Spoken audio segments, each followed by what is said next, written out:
quarta-feira, 25 de outubro de 2006. Nós vamos dar sequência, estamos recebendo a visita aqui do nosso companheiro Matias, que Jesus o abençoe, possa ser muito feliz, esperamos que goste e continue conosco, tá bom? Nós vamos viajar no tópico velhice. Você mostra ele, por favor, onde é que está? Velhice, não é? Nós já falamos alguma coisa, né? Refaça conceitos, mate a morte, deixe pegadas de saudade, não morra. O assunto que nós estamos versando é no título aí, extensão consciencial. Tem essa interrogação aí, Matias, porque o certo não seria extensão consciencial, porém evolução consciencial, que a nossa consciência se desabrocha, ela viaja do zero ao máximo. Esse máximo é relativo ao potencial de cada um. Não existe ninguém igual, todos nós somos diferenciados, não é? E no contexto celeste, cada um de nós viaja de acordo com a sua potencialidade peculiar. De acordo? Então, essa interrogação aí, porque o assunto pedido é extensão consciencial. Extensão consciencial, subentende-se que ela está pronta e que eu vou viajar nela, enquanto que ela não está pronta. É evolução consciencial, porque eu evoluo o que eu quero, como eu quero, quando eu quero, por que quero. De acordo? Quer dizer, a evolução não é matemática, ela não está pronta. De Deus para nós está pronta, mas não adianta. Nós temos que viajar de nós até Deus, certo? Então Deus não me criou, Deus me deu um potencial para eu me construir, de acordo? Porque criação subentende-se pronto, certo? E nós não estamos prontos. Nós viajamos do mineral, do vegetal, do animal, e agora estamos em mutação do animal para o hominal. Nenhum de nós é homem ainda. Nós estamos numa infraestrutura hominal, mas estamos assumindo a posse dessa circunstância hominídea. Tá bom? Tá claro? Tá claro aí, Zé? Eu dei só uma pincelada porque ele não veio, né? Então, primeiro tópico: refaça conceitos. O que seria refazer conceitos? Eu tenho a infância, tenho a juventude, tenho a madureza e tenho a velhice. Refazer conceitos na velhice nada mais é do que desapegar-se. Se eu me apegar ao meu corpo que vai morrer, eu fatalmente, meu corpo morrerá, mas eu não irei junto com o corpo, certo? Mas de fato mesmo ninguém vai junto com o corpo. Se não souber morrer, vai, certo? Ou seja, meu corpo morre, mas eu dou uma vida dupla, uma vida paralela a ele, onde eu refaço meu corpo mental, de acordo? Ou eu crio um corpo factício. É grave, isso é terrível, certo? Se eu souber me preparar para a velhice, o meu corpo ficará velho e eu ficarei jovem me preparando para a próxima encarnação. E o segredo não é eu morrer para depois pensar o que fazer na próxima encarnação, mas é eu morrer já com valores desejados para a próxima encarnação. Enquanto eu não sei viver, eu faço de Deus a minha babá, mas quando eu souber viver, eu dispensarei essa babá e passarei a construir a mim mesmo, certo? Porque o corpo tem princípio, meio e fim, porque é concreto. O abstrato, que ainda não existe em nós, concomitantemente, nós ainda não usamos do potencial abstrato que está em nós. Abstrato é conectado com o futuro, só com o futuro. Quem vivencia o concreto repete passados. De acordo? Tá? Tá dando? Tá, né? Tem paciência, não tá? Porque nós vamos ver nas epístolas de Paulo e no Evangelho de Jesus o que nós podemos usar como referência no refazer conceitos. Refazer conceitos, pura e simplesmente, é estou num corpo secundário, porque eu sou o principal. Está claro? Eu estou num corpo secundário, porém eu sou o principal. Hein? Nós vamos aqui em Romanos 3:8. 3:8. Diz aqui, olha: e porque não dizemos como somos blasfemados, e como alguns dizem que dizemos, façamos males para que venham bens. A condenação desses é justa. Muito bem. Esse versículo 8, ao pé da letra, não faz sentido.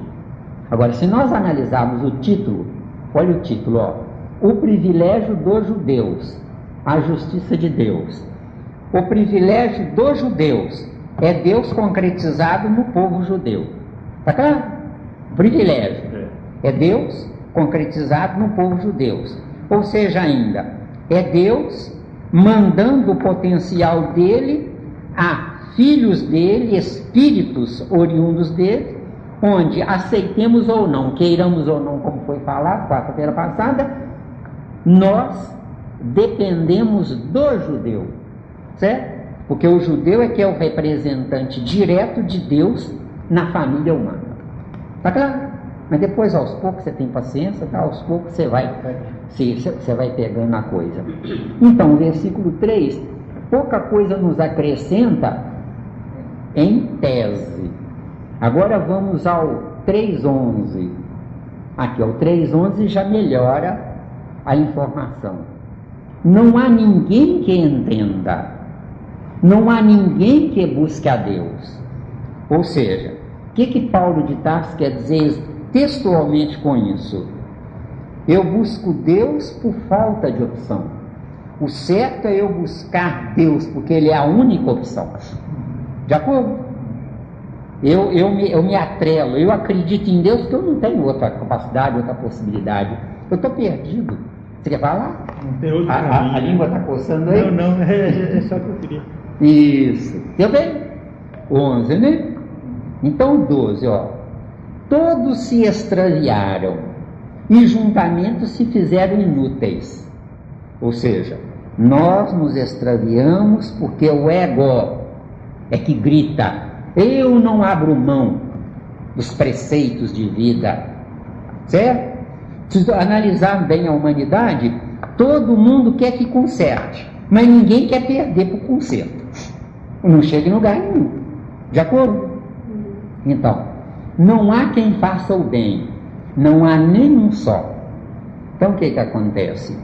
Não há quem faça o bem, não há nenhum só.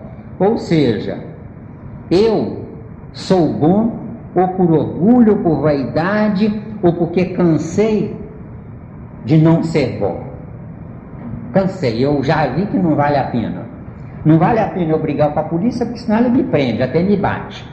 Não vale a pena eu ser taxado de desonesto, porque a minha imagem vai ficar obscurecida. O caminho não é esse. É vaidade, né? Aí é vaidade. Então, fazer o bem é ser bom sem intitulá-lo de bem, entendeu? Ser bom seria a natureza normal e corriqueira da criatura. Quer dizer, é um patamar onde, se alguém usar das prerrogativas daquilo que eu transmiti para ele, que bom. E, consequentemente, o bem é consequência. Exatamente. Exato. Aos Coríntios 13, título: A Suprema Excelência da Caridade. 13:11. Olha, está escrito aqui, ó: quando eu era menino, falava como menino, sentia como menino, discorria como menino, mas logo que cheguei a ser homem, acabei com as coisas de menino. Isso é Paulo nos dando uma rasteira, uma lição de moral. Isso. Certo. Por quê, gente? Porque o que mais tem na vida são velhos morrendo de velhos como meninos. É o que mais tem na vida, não é? O que nós mais vemos são criaturas velhas sabendo que vão morrer. Aí dão um presente para um, para outro, para outro, para outro, não porque não pode levar junto com o caixão, mas porque quer deixar uma imagem positiva para sentirem saudade dele. E este é um erro gravíssimo. que depois eu vou discernir sobre isso, eu vou evoluir sobre isso. Certo? Então o que acontece? Precisamos entender um ponto-chave. Quanto mais nós soubermos viver na encarnação anterior, menor será o período da nossa infância. De acordo? Nossos pais aí, o que mais se preocupa é: nossos filhos precisam brincar, nossos filhos precisam viver a infância, precisam de fato brincar, precisam de fato viver a infância, porque eles não morreram se desvinculando da velhice corretamente. Porque o certo são 3 pilares: infância, juventude e madureza. Só esses 3 pilares. Eu, quando chegar aos 30 anos, eu tenho que estar pronto para mim. Eu não posso estar aos 30 anos dependente do ambiente, porque o ambiente eu o faço, não é o ambiente que vai me fazer. Você quer falar? Não, eu até anotei em casa, eu estava ouvindo a fita aí, você falando sobre infância. Então, quando você falou infância, é ser um menino apesar de estar num corpo de gente grande. Então eu lembrei desse Coríntios 13, né? Eu falei assim, vou confirmar com o Miranda se realmente seria isso aqui, né? Quando ele fala, quando eu era menino, falava como menino, sentia como menino, corria como menino, mas logo que cheguei a ser homem, acabei com as coisas de menino. Paulo pagou a conta em 30 anos para virar homem, porque não era homem. Ele era um fariseu truculento, mandão, autoritário, ditador, né? E estava perdendo a encarnação dele. Agora, o que ele fez em 30 anos, eu peço a Papai do Céu que me dê 300 anos, que eu não aguento. Eu não aguento sofrer quando ele sofreu. De acordo? O senhor conhece as epístolas dele? Eu não dou conta de sofrer. Então eu peço, ao invés de 30 anos, que ele sofreu igual um cão. Eu prefiro 300 anos. Eu prefiro pagar coisa em prestações. Não confiado não, mas isso aí eu vou comprar fiado. Tá bom? Então nós vamos viajar agora, gente, em Mateus 22, 32. Certo? Aqui, ó, Mateus 22, 32. Diz Jesus: eu sou o Deus de Abraão, o Deus de Isaac e o Deus de Jacó. Ora, Deus não é Deus dos mortos, mas dos vivos. Quem fica velho morreu antes de virar cadáver, tá? Tá claro? Quem fica velho já morreu, já virou, já morreu antes de virar defunto. Agora, por quê?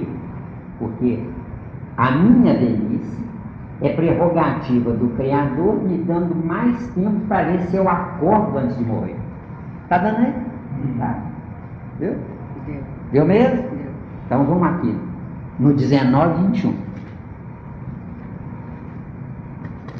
19, 21. É Jesus conversando com um mancebo rico que se considerava pródigo, que se considerava bom. Não é? Aqui, olha. Disse Jesus, disse ao mancebo, né? Se queres ser perfeito, vai, vende tudo o que tens e dá-o aos pobres, e terás um tesouro no céu, e vem e segue-me. Olha, primeiro ponto crucial: eu não existo para ser pobre, eu não existo para dividir o que custou o meu sacrifício, o meu trabalho, a minha inteligência, para dividir com os pobres. Jesus assim falou a esse mancebo porque ele tinha orgulho de fazer a caridade. E fazer a caridade não pode ser atrelado ou alicerçado no orgulho.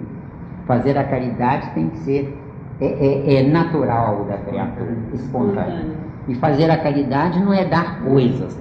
Fazer a caridade é dar informações, onde essas informações possam reestruturar a ética da criatura, a moral da criatura, onde essas informações possam reconstruir uma consciência. O assunto é extensão consciencial, tá? Reconstruir a consciência.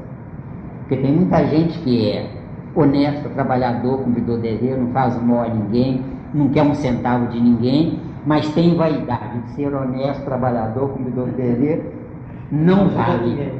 Não vale. Isso. Entendeu bem? Eu acho assim que todo espírita no início da doutrina, ele entra nessa. Ele entra nessa, exatamente. Eu sou testemunha porque eu era assim. Então assim, sente que está fazendo isso mesmo. Hoje a gente vê a besteira que a gente faz. Pois é, ué. Conceitos. Se tem dúvida. Se tem dúvida, refaça conceitos. Se não tem, nós vamos. Então agora, gente, nós vamos passar para mate a morte. O que é matar a morte? É vocês entenderem que eu tenho que viver o máximo tempo possível, lutar para isso, mas jamais me atrelar à circunstância dessa morte. Vivenciando isso, eu não quero morrer, mas paralelamente, quando eu for, já vou tarde, vestiu, certo? Eu não quero morrer, mas quando eu for, já vou tarde. Ficando entendido, se a pessoa é útil, ela morre como um passarinho. Agora, se a pessoa é inútil, ela tem viciações, onde essas viciações fazem com que a criatura transforme a velhice dela em fase terminal. É claro? E essa fase terminal é uma loucura. Eu digo, essa fase que a gente chega nesse ponto é preguiça e inércia, né? Preguiça e inércia. Então, mate a morte. Peça aos domésticos para, quando vocês morrerem, faça uma comemoração, uma festa, um encontro entre a parentalha toda, entre os amigos todos, onde vocês vão relembrar de coisas importantes, coisas que acrescentaram algo na vida dos domésticos, para que a criatura, não recebendo o impacto da dor e do sofrimento e da lágrima de quem ficou, fique impossibilitada de seguir viagem. De acordo? Porque o lado de lá é uma coisa interessante. Quando eu morro, se eu morro corretamente, quer dizer, eu morro não, né? Falei errado. Quando o meu corpo morre, e o meu corpo morre corretamente, as portas se abrem para mim seguir a minha viagem. Então a coisa que eu mais amei na vida anterior que eu deixei, eu vou dar sequência aqui. É como um diploma. É como um diploma para poder praticar aquilo que de acordo. Então seria um preparo para desvinculação. Preparo para desvinculação do corpo. Começando uma vinculação nos tópicos que a criatura mais gostou e mais desejou e mais amou. Eu sou o que eu amo. Agora, eu amo o que eu penso. Se eu não sei pensar, eu amo coisas erradas. De acordo? E amando coisas erradas, eu vou para o erro. Não vou para o acerto. Quer dizer, eu colho o que eu planto, né? Você colhe o que você planta. Mateus 6:21. Onde estiver o vosso tesouro, aí estará também o vosso coração. Meu tesouro é o meu futuro, tá? De acordo? Só isso. Não tem outro tesouro. O meu tesouro é o meu futuro. Agora, o meu tesouro só comporta informações, ou positivas ou negativas. Se forem negativas, eu retroajo no meu tempo lá. Se forem positivas, eu sigo à frente no meu tempo lá. De acordo? Tá? Tá dando aí?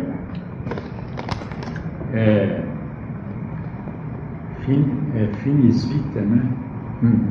Talis vita, finis vita. Tal a vida, tal vida, tal morte. Tal morte, exatamente. Muito interessante. Muito interessante.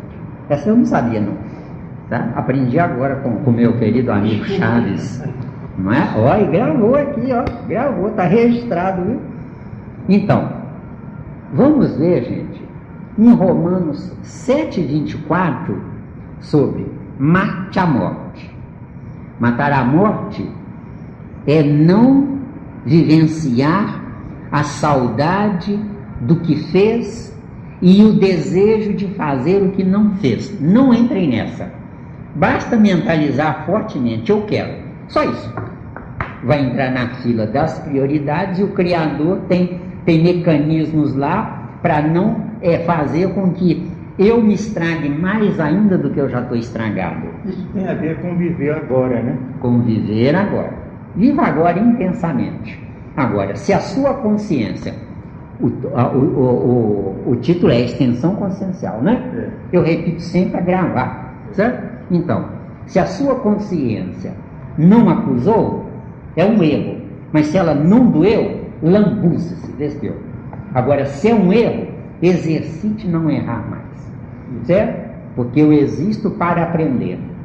Agora, se eu erro insistindo, não é porque eu sou teimoso. Eu erro insistindo é porque a minha química ainda pede o erro. Desceu. Tá? Deu aí?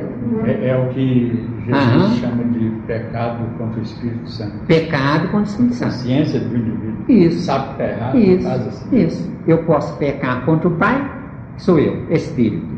Eu posso pecar contra o Filho, que é o meu registro mental, chamado perispírito. Mas eu não posso pecar contra o Espírito Santo, que é meu corpo de carne, onde eu vou ser bombardeado, vou entrar na lei de causa e efeito através de um corpo deficiente ou deficitário ou prejudicado através de hereditariedades que não tem nada a ver com a realidade. E quando Jesus fala, esse pecado não tem perdão, né? Nessa Isso. vida, nem na outra, Isso. às vezes a Bíblia traz no porvir, quer dizer que depois da morte ainda há continuidade, né? Olha, perdão, né? Olha, Chaves, presta atenção. Quando é dito isso, eu não me lembro onde é que está, isso é lindo. Quando diz isso, é porque, via de regra, eu posso pecar contra o Espírito Santo, ou seja, eu posso errar. Mas se eu errar prejudicando os outros, aí eu vou ter um lastro de manutenção na retaguarda, não porque eu errei, mas porque eu prejudiquei terceiros. Prejudicando terceiros, só eu poderei promover a modificação daquela criatura. Porque eu posso atrasar 1 milhar de anos numa criatura por ter cometido um erro. Não porque a prejudiquei na conscientização dela, mas via de regra, porque eu retardei a evolução dela. E às vezes ela entrou no mesmo ambiente comigo para que ela pudesse dar um salto. Porque eu não sou obrigado a seguir degraus hierárquicos na evolução. Eu posso saltá-los. Por exemplo, eu posso errar, vou ter 10 encarnações para poder consertar a mim, né? Os outros não.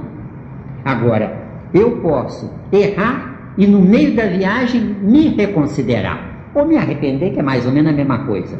Refazer conceitos. Refazendo conceitos, que é o tópico aqui, refaça conceitos, né? Refazendo conceitos, o que vai acontecer? Ao invés de eu sofrer 10 encarnações de aprendizado, eu posso viver intensamente 2 ou 3 encarnações e modificar tudo. Porque eu posso errar, mas eu não existo para errar. De acordo? Posso errar, mas não permanecer no erro. Não permanecer no erro. Não, se eu quiser permanecer no erro, pode. Mas não é bom. Ué, não vale a pena, eu cansei, né? Eu cansei, não quero mais errar, não. Eu não aguento mais, não quero, eu protesto, eu não quero mais errar. Agora, quando chega uma situação dessa, gente, é porque nós já deveríamos estar lá no século 25 ou no século 30, estamos aqui no século 21. Ou seja, o ignorante é dono do espaço e eu sou um intruso dentro desse espaço. É por isso que o ignorante não sofre e até goza. E eu, como intruso no espaço, é um sofrimento terrível. Tá?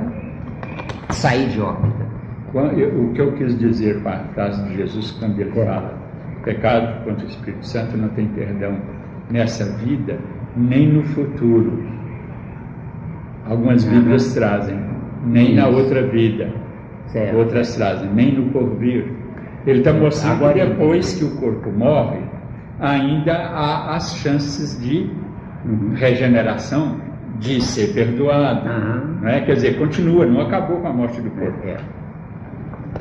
Vamos por outro caminho, Chaves. Falam, a tradição, né? Diz, a tradição teológica, ou 8 ou 88, é só essa vida. Ou você vai para o céu, ou vai para o inferno, ou às vezes vai para o purgatório. Mas está decidido nessa vida. E, no entanto, Jesus está falando aí no perdão do futuro. Vamos lá no Velho Testamento, eu acho que está em Deuteronômio, não tenho certeza não, tá? Que fala lá mais ou menos assim: que o erro dos pais será pago pelos filhos na terceira ou na quarta geração. Só que terceira ou quarta geração é o próprio voltando, vê se deu. Já foi? Ficou claro? Viu? Eu não li todo não, mas é. Mas eu fiz uma pergunta sobre isso. Sei. Eu pus mais claro isso. Então, traz uma cópia para mim, que eu não vi essa não. Traz uma cópia para mim, porque eu preciso ver isso. Então, vejamos.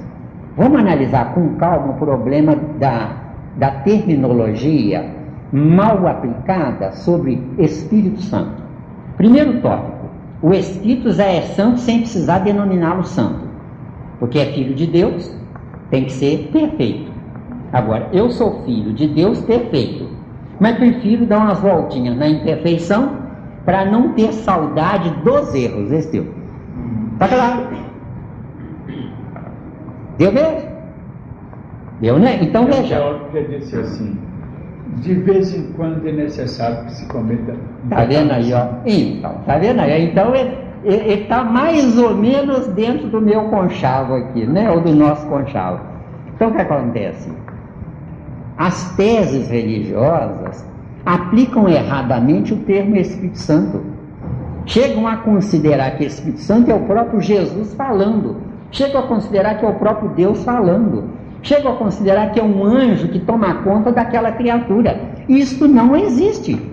Eu não tenho um anjo funcionando como babá. Agora, quando eu estou ainda incapaz, até os 7 anos, há uma proteção energética e não uma proteção direta de espíritos. De acordo? Porque cada um de nós tem muita coisa que fazer do lado de lá. Não vai tomar conta dos outros aqui. Agora, uma criança tem uma proteção energética, via de regra até os 7 anos.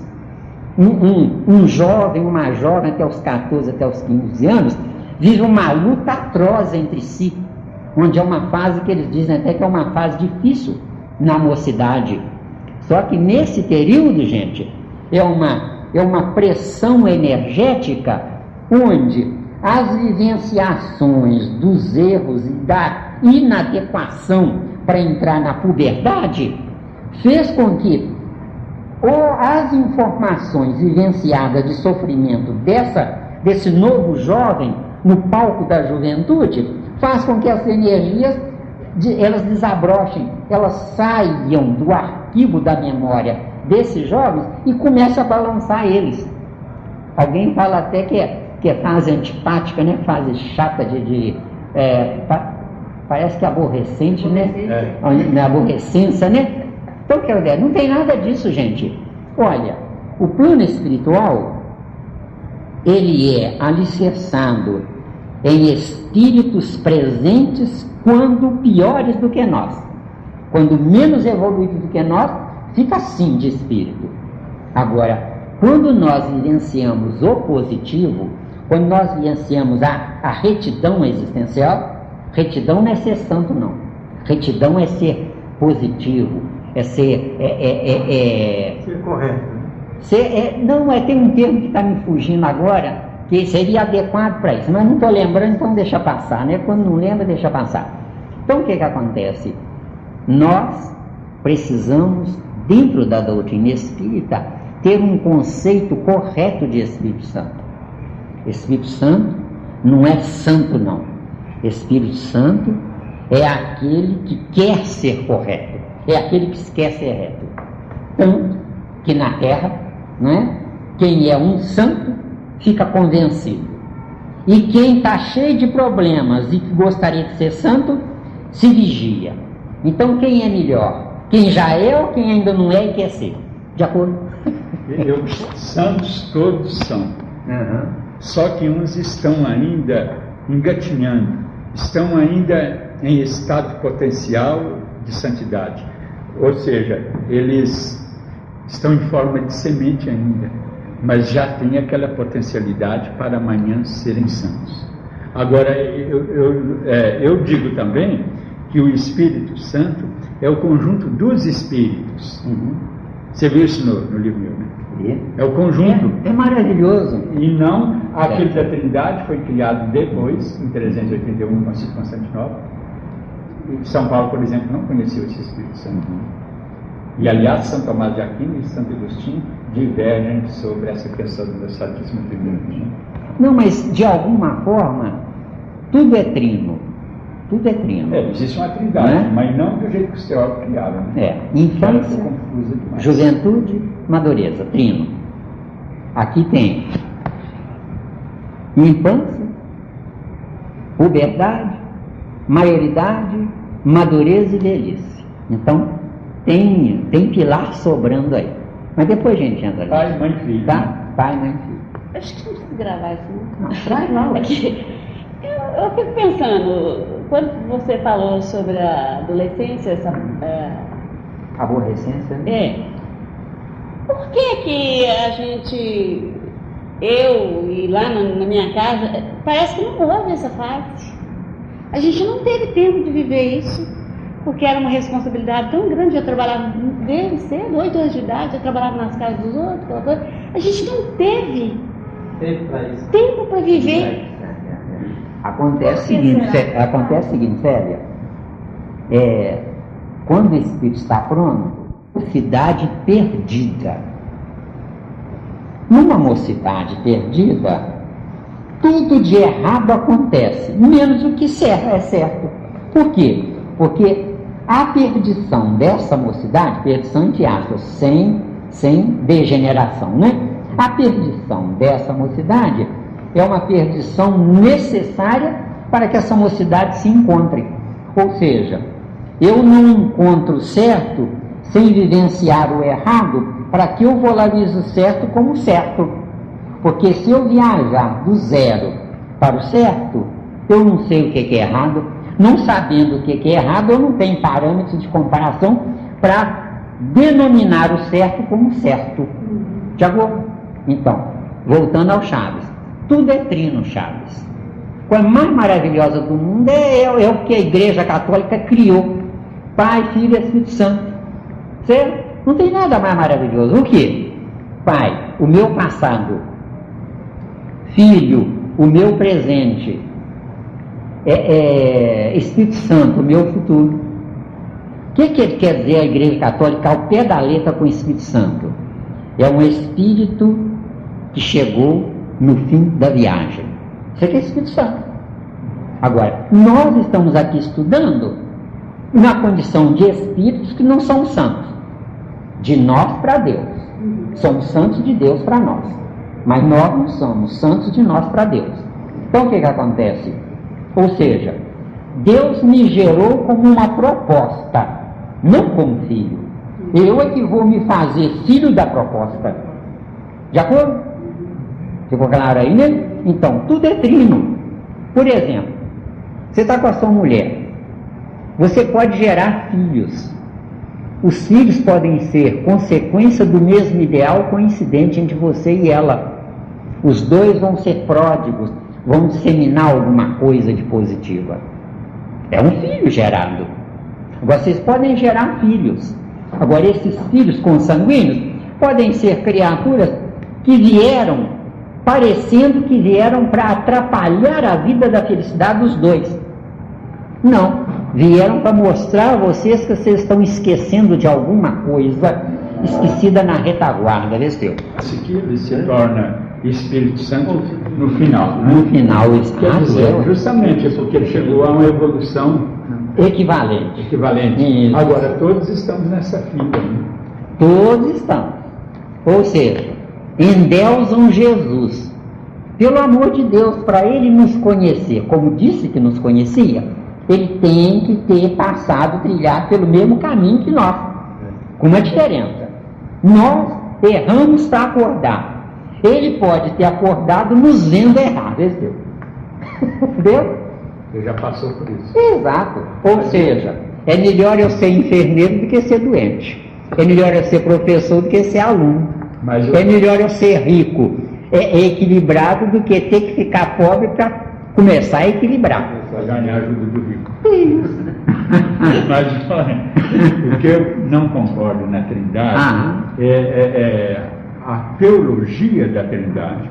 Por exemplo, falar que o Espírito Santo é outro Deus, que Jesus tá errado, é outro Deus. Está errado, Deus relativo ainda vai, né? Tolera, mas Deus absoluto é só o Pai. Exato. O único, né? Então é nisso aí que eu discordo da Podemos abrir um pouco aí sobre o absoluto? Veja bem, Chaves, você não precisa concordar comigo não, e eu vou ficar satisfeito.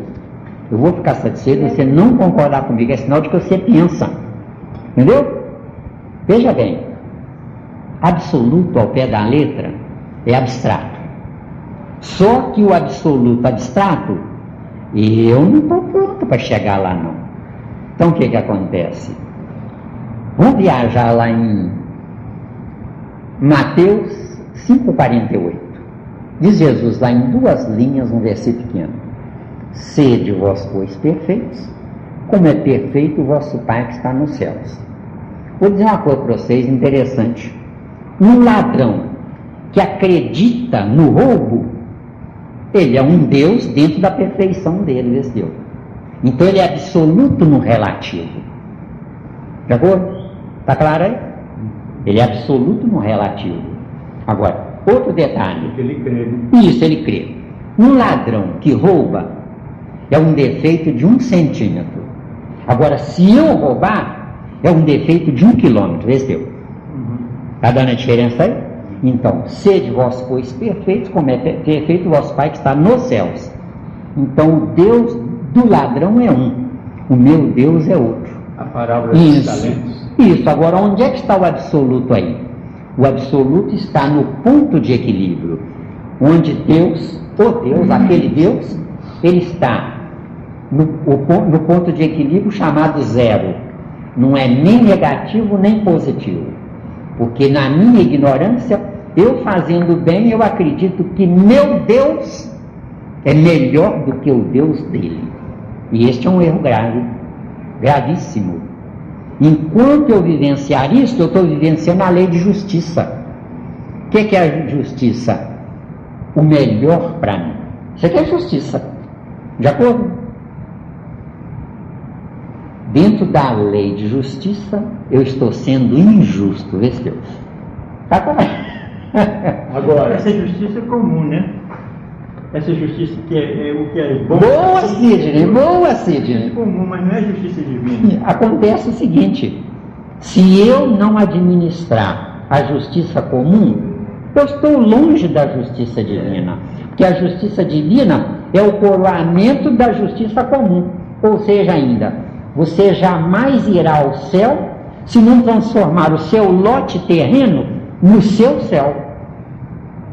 Por quê? Porque aquele céu é um absoluto inimaginável dentro do tópico aí. Aquele céu é um absoluto inimaginável. Por quê? Porque eu imagino dentro da minha relatividade o absoluto. Não vou chegar em lugar nenhum. Entendeu? Quando eu falo absoluto, eu falo aquele que está, como dizem, no abscôndito. É aquele intocável, inatingível. É aquilo que é inefável. É aquilo que é infinito.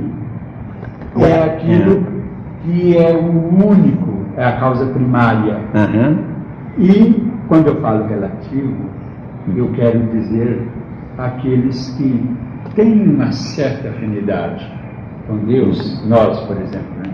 Mas somos só semelhantes a Ele, não somos iguais. Agora, um outro jeito de falar, quando eu falo absoluto, é este: o Pai é Deus mesmo. É o absoluto, é o ser incontingente de Santo Tomás de Aquino, incontingente. E já os outros, nós somos deuses, como está em João 10,34, no Salmo 82,6, nós somos deuses mas somos deuses relativos. Quer dizer, não deuses iguais, mas só semelhantes. Presta atenção, Chaves. O que eu mais adoro nos seus escritos, no jornal O Tempo, às segundas-feiras, é o final. O final diz aqui, olha, o teósofo e biblista espírita. Essa palavra espírita aqui traz a você para um outro conceito dentro desse Deus absoluto. Vamos viajar na questão 27 do Livro dos Espíritos. Kardec pergunta: há então dois elementos no espaço, no cosmos, espírito e matéria? Os amigos espirituais respondem para Kardec: sim, mas acima dos dois, Deus. Então vamos viajar nesse Deus espírita. Entendeu? Esse Deus espírita, para nós, é representado no nosso atual estágio evolutivo, portanto relativo, através do fluido cósmico. Vamos transformar esse fluido cósmico abstrato em fluido cósmico concreto. É a escala estequiogenética, que vai do hidrogênio ao urânio. Nós estamos viajando em 4 pilares químicos, que é Deus. Não tem jeito de ser diferente. Você vai pensar, vai raciocinar, vai quebrar a cabeça, e depois, se você quiser, marca um encontro comigo, nós vamos aqui discutir esse assunto, para nós crescermos, eu crescer e você crescer. Eu não sou dono da verdade. Eu não sei onde é que está a verdade, mas eu estou lutando para descobri-la. Entendeu bem, Charles? Isso. Então, nessa busca, meu amigo, eu cheguei à seguinte conclusão: Deus está presente em nós através do fluido cósmico, que é a escala estequiogenética. Os nossos pilares no concreto, os nossos pilares carnais, estão alicerçados em 4 átomos: hidrogênio, carbono, nitrogênio e oxigênio. Então, como é que Deus está presente em nós nesses elementos químicos? É porque a força do pensamento dele, grande, gigantesco, inimaginável, deu vida às pequenas partículas atômicas. Esse deu. É por isso que Deus sabe o que nós fazemos. Agora, por que ele sabe? Porque esses átomos constitutivos de nossos corpos carnais são átomos recicláveis. Nessa reciclagem, ele vai mandar nova força mental até que nós saibamos viver, sabendo viver, nós passemos de usuários de átomos vindo do Criador, nós passaremos a fabricantes desses átomos. Aí Jesus brilha lá em João 10:34, que você sabe de cor. Outros co-criadores. Isso. Deu aí? Vós sois deuses. Isso. Ou seja, eu dependo da minha babá chamada Deus. No dia que eu souber viver, meu amigo, os inferiores a mim serão representados por Deus, aquele grande, através de mim. Porque eu vou adotar a paternidade daqueles que vêm na retaguarda. É preferível ser professor do que ser aluno. É por isso que nós lutamos. E aí estariam sendo deuses relativos, propriamente ditos, mas não causa primária, não isso. Isso. Agora, veja bem, meu caro Chaves, aquele Deus absoluto, meu amigo, é uma coisa que nós não temos definição. Você está entendendo, Chaves? Não é? Se não temos definição, meu amigo, é preferível nós nos atrelarmos ao potencial atual. Porque se eu não viver o presente, meu amigo, o futuro que é Deus, jamais será alcançado por mim. Entendeu, Chaves? Entendeu? Ou seja, aquele Deus é maravilhoso. É nota 1 milhão. A nota nossa é até 10, não é? Mas ele é nota 1 milhão. Mas não adianta eu saber que ele é nota 1 milhão. Eu tenho que dignificar, eu tenho que engrandecer a minha até 10. Porque quando eu chegar no 10, eu me aprontei para ir para o 11, para o 12. E quanto mais tempo demorar, melhor. porque o chamado infinito, com uma tristeza enorme, eu digo para vocês, não existe.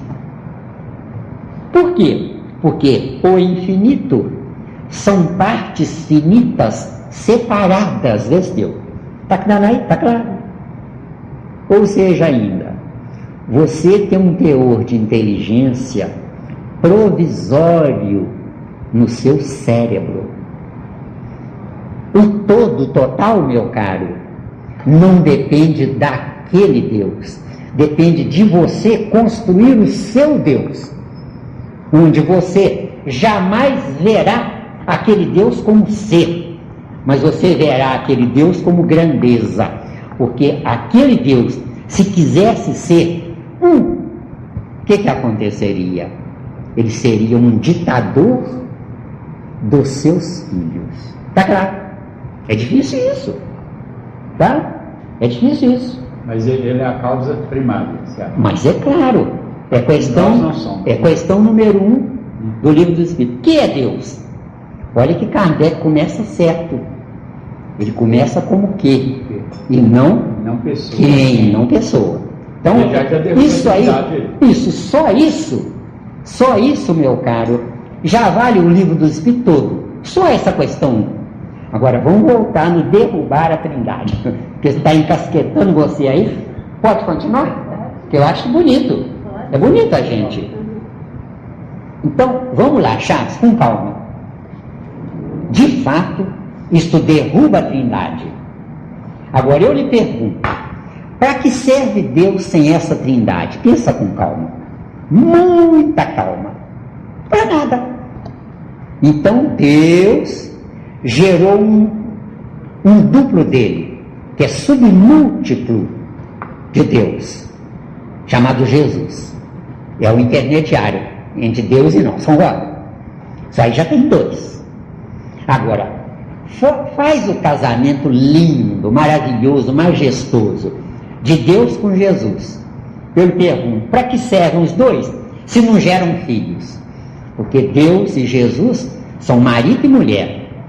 Deus é o ativo e Jesus é o passivo. Está confirmado em João 15:1. Certo? Vamos ver lá. Presta atenção, Chaves. Igreja ortodoxa não é coisa do passado? Concorda? Não, ela existe, não é? Ela existe, mas é coisa do passado. É uma doutrina. Ela é primitiva. De 1274. Então, decretou filhote, quer dizer, vem do pai e vem do filho. Presta atenção, Chaves. Presta atenção, Chaves. Passado, museu e tradicionalismo ortodoxo é perda de tempo, esse teu. Não vai dizer isso para ele, não. Eles são eles, nós somos nós. Agora, voltando a João 15:1. Jesus diz lá lindamente, eu custei a entender isso, levei anos. Diz lá textualmente, eu sou a videira verdadeira e meu pai é o lavrador.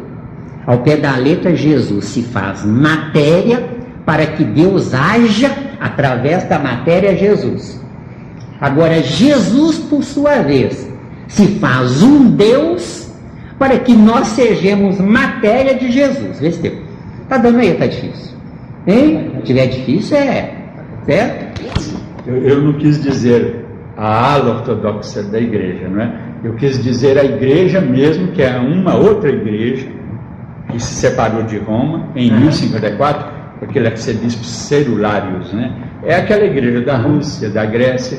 Ela então defende essa tese de que o Espírito Santo vem só do Pai. E a Igreja Católica diz, não, ele vem do Pai e vem do Filho. É a chamada doutrina do filhote. Você não concorda com eles, concorda? Com ele eu concordo. Você não concorda com a Igreja Ortodoxa, com a ideia que você falou agora? Que você... Então o que acontece? Trate eles como crianças, como meninos. Num aspecto teológico, eu não concordo com nenhuma das duas. Agora, eu concordaria mais com a ortodoxa. Agora, sabe o que acontece, Charles? Eu posso alongar mais? Né? Sabe o que acontece, meu queridíssimo amigo Charles, que eu tenho uma admiração por você inimaginável. Você não pode imaginar. Porque você é valente. Você estuda, você pesquisa. Veja bem, meu caro. Nós temos que aprender a conviver com o erro. Porque se não soubermos conviver com o erro, nós jamais teremos chance de mostrar o nosso acerto. Se vocês aqui todos fossem sabidos, para que essa aula? Entendeu bem, Chaves? Quer dizer, há um intercâmbio cultural, onde nesse intercâmbio cultural, esse intercâmbio vai gerar filhos, chamado genética avançada. Então nós somos viajores do tempo. Mas se nós não soubermos promover essa viagem, nós ficaremos no tempo, vê se deu. Entendeu bem? Isso. Somos viajantes do tempo. Mas se nós mantermos nossa postura existencial, nós ficaremos no tempo. De acordo? Não precisa abrir mais, né? Paramos no tempo e no espaço. Paramos no tempo e no espaço. De acordo, Thiago? Nós, a língua aí coça em Chaves. Nós, errando, nós aprendemos. Isso mesmo, ué. Eu jamais saberei o que é certo se eu não passar pelo errado. Agora, se eu for uma criatura que eu vou usar a minha potencialidade intelectual ao máximo, eu vou olhar o livro da vida através de meus irmãos de humanidade que estão errando sem saber que é errado, mas estão me ensinando que é errado. Como eu já disse, ou seja, eu posso ser ou doente ou enfermeiro. Doente é a humanidade que está lá atrás. Agora, enfermeiro sou eu que estou vendo o erro deles. Agora, o que eu estou fazendo aqui na Terra com eles? É porque eu não quis aprender lá na frente sem precisar sofrer. Então, estou sofrendo com eles como um intruso aqui dentro, onde nessa intrusão eu ganho 2 pilares aí. Eu ganho corrigindo eles com a minha presença genética superior a deles. E eu estou ganhando porque pelo meu sofrimento eu estou saindo do convívio deles. Só sairei quando eles tomarem o meu lugar. Está claro? Não, e nós temos que entender uma coisa chave. Por que o ladrão rouba? Se eu viajar no meu tempo, eu gastei tantas encarnações para me conscientizar de que é errado roubar. Então eu, tantas encarnações atrás, eu poderia ter criado juízo e conscientizado eles. Agora, por que eles me roubam? Eles me roubam porque eu estou num ambiente de roubo. Eu não estou num ambiente de conscientização de honestidade. De acordo? Você já viu lá em Mateus capítulo 22, a parábola das bodas. Nós fomos convidados para as bodas. Dissemos não. Aí convidaram os médios. Eles disseram não. Como não tinha ninguém para as bodas, convidaram a ralé da humanidade que nos governa hoje. Então nós queremos o quê? Nós queremos que um presidente da República seja honesto? Desde quando eu era menina até hoje, eu estou esperando um presidente da República que seja honesto. Não tem, não acontece e não acontecerá nunca. Por quê? Porque eu dei a minha genética de desonestidade a eles. Qual foi a minha desonestidade? Hipoteticamente, eu nunca roubei. Mas qual foi a minha genética que eu dei para eles? A indiferença, vê se deu. Estou bem. Tenho a minha renda mensal. Sou feliz, tenho saúde, sou inteligente. Está tudo ótimo comigo. Só que eu não posso pensar nesses termos. Eu tenho que pensar nos seguintes termos. Meu Senhor e meu Deus. Aí eu vou àquele. Meu Senhor e meu Deus, eu errei tanto. Abre as portas, abre as comportas para que eu conserte. Aí as informações vêm naturalmente à minha disposição. Ou seja, meu caro amigo, se você teimar nos seus conceitos, você não abrirá essas comportas para que novos conceitos entrem na sua vida. Salve-se, meu caro. Você tem tudo para se salvar. Você arregaça as mangas, você vai fundo, você pesquisa, você luta, escreve um livro aí, olha. Isso aqui não é para qualquer um. Entenderam bem, gente? Não é para qualquer um. Tem que ter garra, tem que ter vontade.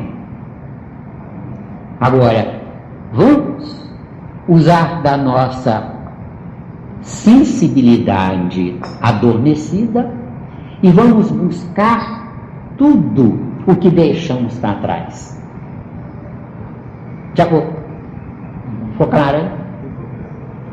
O que nós deixamos para trás? Oportunidades. De acordo? Não aproveitamos bem o tempo. Não aproveitamos bem o tempo. Hoje somos sofredores e passíveis de sermos crucificados ou trucidados. Porque quem fala a verdade é candidato à morte, vê se eu já falei com você, ó, cuidado, pega de leve, entendeu bem? Pega de leve. Agora aqui não, aqui a gente fala à vontade, tá bom? Eu perco a intuição. Eu perco a intuição, qualquer barulhinho estranho eu perco a intuição. Não, fica tranquilo. Essa criança não foi educada. Podemos continuar aqui enquanto tem filho? Mas foi muito bom isso. Foi bom? Foi? Então tá bom. Excelente. Ótimo. Agradeço ao Chaves, porque ele é que puxou minha língua. A maior tristeza que eu tenho na minha vida é ter tido oportunidades de vivenciar a indiferença. E tudo isso, por acaso, né? Está dentro do tópico Mate a Morte, né? Onde dentro do tópico Mate a Morte nós temos Romanos 7,24. Depois, se tiver alguma dúvida, pode trazer. Porque pode trazer o que vocês quiserem. Eu não cumpro o programa, não, tá? Isso pode demorar 10 reuniões, pode demorar 1000 reuniões, não tem importância. Quer dizer, eu não tenho pressa de cumprir o programa. O programa é associar as dúvidas que a gente tem. As descobertas, né? Então, aqui, ó. Mate a morte, né? Olha o que Paulo diz. Miserável homem que eu sou, quem me livrará do corpo desta morte? Ele cita corpo e cita a morte como fator preponderante do corpo mal usado, incorretamente usado. Agora, como é que ele usou incorretamente esse corpo? Busquemos aqui, olha, no 20. Ora, se eu faço o que não quero, já não o faço eu, mas o pecado que habita em mim. 21. Acha então esta lei em mim, aqui fecha, viu gente? Que quando quero fazer o bem, o mal está comigo. Certo? Olha, isso isso é válido hoje, século XXI. Eu quero fazer o bem, desde que me vejam fazendo o bem. Isso é egoísmo. De acordo, já? A língua está coçando aí já? Que Jesus falou. A carne é fraca. A carne é o ego. O eu interior, ele quer fazer o bem. O que é bom. Mas o ego é mais forte. Meu caro Quer dizer, a carne é fraca, quando Jesus fala que ela é fraca, ele está querendo dizer que ela é mais poderosa. Meu caro Chaves, é o ego. Isso aí que você falou, meu caro, está lá em Mateus 26:41. Vigiai e orai para que não entreis em tentação. Na verdade, o espírito está pronto, mas a carne é fraca. Isso daria uma reunião, Chaves. Mas eu vou ficar devendo, tá? Viu? Ficar devendo, tá? Nasceu uma coluna aqui agora. Então tá bom. Isso então. Isso mesmo, brilhe. Isso mesmo. Isso mesmo. Agora, para ajudar nessa coluna, a carne, meu caro, não tem nada de fraco. Quer ver aqui, olha? Quer ver aqui, olha? Está aqui, ó. Está aqui, eu estou esquecendo aqui, olha. Na parte de energia. Na parte de energia nós temos aqui, ó, pensamento. Transforma massa em energia, ou energia em massa. Como é que o meu pensamento transforma massa em energia? Quando eu me espiritualizo, quando eu viajo ao meu eu. Agora, quando é que eu transformo energia em massa? Quando eu insisto em manter o ego. Está claro? Mantendo o ego, estou sendo escravo. Estou sendo escravo. Então, esse negócio de a carne é fraca, eu vou dizer para vocês confidencialmente, me engana que eu gosto. A carne não tem nada de fraca. Eu é que faço ela fraca. Ou seja, eu mantenho energia em massa. Eu sei que está errado. Mas tá tão gostoso. Para que eu vou sair do meu gostoso? Aí é o que eu falei, na verdade ela é forte. Ela é forte. Porque São Paulo, ele queria fazer uma coisa, exato, estava fazendo o que não era exato, quer dizer, era a carne exato, dominando ele. É o ego, né? O ego, exatamente. Para nós isso é feijão com arroz, né? Mas Tá, gente. Aproveitar a fita, né? Aqui, ó. Vamos saltar aqui para Romanos 14, 12. 14, 12. De maneira que cada um de nós dará conta de si mesmo a Deus. Então, dentro do contexto de Deus, veja bem, cada um de nós, gente, é de fato um Deus microcósmico. Tá certo? Cada um de nós é um Deus microcósmico ou microscópico, pode usar o exemplo que quer. Agora, aquele grande Deus, ele é um grande Deus só para ele. Não adianta nada nós sabermos que ele é só para ele. Agora, nós somos um Deus pequeno. Nessa condição de Deus pequeno, o grande, aquele Deus grande, está dentro de nós. De acordo, Thiago? Então é difícil isso, que não se pode falar para qualquer pessoa. Então o que acontece? O infinito, aquele grande Deus, está habitando o finito que somos nós. Então aquele grande Deus não mora lá, ele está dormindo dentro de nós, ele está aprisionado dentro de nós. Então o desafio é nós colocarmos ele para fora. Então por que aquele grande Deus sabe tudo o que nós fazemos? Porque pura e simplesmente ele divide-se em nós. Ou seja, Deus é 360 graus. Agora, esse Deus 360 graus está dividido em toda a humanidade. Se essa toda a humanidade se der as mãos e vivenciar o eu e não o ego, ego é rivalidade. Eu quero ser mais do que o outro. Enquanto eu vivenciar isso, eu estou aprisionado na minha solidão, no meu isolamento. Eu sou um Deus microscópico, vou continuar microscópico, porque se eu pegar o outro companheiro e me associar a ele, eu sou um Deus microscópico ao quadrado desse Deus. Está claro aí? Agora, se eu tenho o meu rival, e rival é minha mulher, por exemplo, aqui quem manda sou eu. Não, você não vai fazer isso não, você não vai fazer aquilo. Quer dizer, a única união tem que ser libertadora, não pode ser uma união castradora, porque uma união castradora é escravizar a outra parte, e escravizando a outra parte, eu, o escravagista, vou ficar tomando conta da outra parte até que ela se nivele a mim. Quando ela se nivelar a mim, serão 2 bicudos. Entendeu? E como 2 bicudos, cada um vai para o seu lado. Então o desafio é eu ser um bicudo, sei mais do que o outro, sou mais do que o outro, mas eu quero trazê-lo para junto de mim, não como subalterno, mas ao meu lado, ao lado de mim, e não na minha retaguarda. Entendeu?